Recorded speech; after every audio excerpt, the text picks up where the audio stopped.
నమస్తే అందరికీ. నేను మొదటిసారిగా బతుకమ్మ పండుగను సెలబ్రేట్ చేసుకుంటున్నానండి. నా చేతులతో నేను తయారు చేస్తున్నాను. కావాల్సిన పూలన్నీ తెచ్చుకున్నాను. తంగేడు పువ్వులు, గునుగు పూలు, బంతి పూలు, పట్టుకుచ్చు పువ్వులు మెయిన్ ఇంపార్టెంట్ అండి. గుమ్మడి పూలు, జిల్లేడు పువ్వులు కూడా పెడతారు కొన్ని, కానీ సిటీలో దొరకవు. పల్లెటూరులో అయితే మనకు అన్ని పూలు దొరుకుతాయి, ఇంకా కొనే అవసరం కూడా ఉండదు. బంతి పూలు అయితే కొనాల్సి ఉంటుంది. పల్లెటూరులో అయితే అన్నీ దొరుకుతాయి, కానీ సిటీలో అలా ఉండదు కదా, ప్రతి ఒక్కటి కొనాలి. ఫస్ట్ టైం నేను ప్రిపేర్ చేస్తున్నానండి. పెళ్ళి కాకముందు కూడా ఎప్పుడూ చేయలేదు. నా పెళ్ళై 3 ఏళ్ళు అయింది, ఎప్పుడూ చేసుకోలేదు.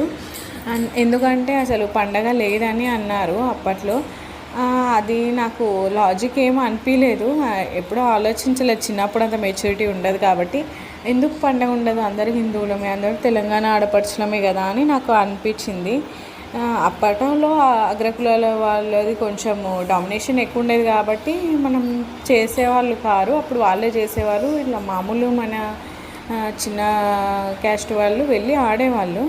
అలా ఏముండదు. ఇప్పుడు ప్రతి ఒక్కరు జరుపుకోవచ్చు. మన హిందూస్లో ఇదే అపోహ అండి, ఇదే ప్రాబ్లం. ప్రతి ఒక్కటి ఏదో నిర్ణయాలు సొంతంగా తీసుకుంటారు. ఏ శాస్త్రంలో ఉండదు, కానీ మన వాళ్ళే ఆలోచించి ఏవో నిర్ణయాలు తీసుకుంటారు. అందరూ అన్ని పండుగలు చేసుకోవచ్చు. బతుకమ్మ అంటేనే గౌరీదేవి, మనకు బతుకునిచ్చే ఆ తల్లి. ఆ తల్లిని కొలుచుకుంటే మనకు అందరి సౌభాగ్యం చాలా బాగుంటుంది, చాలా సంతోషంగా ఉంటుంది మన ఇంట్లో. నాకు చాలా సంతోషంగా అనిపించింది ఫస్ట్ టైం చేసుకోవడము. Thank you for watching.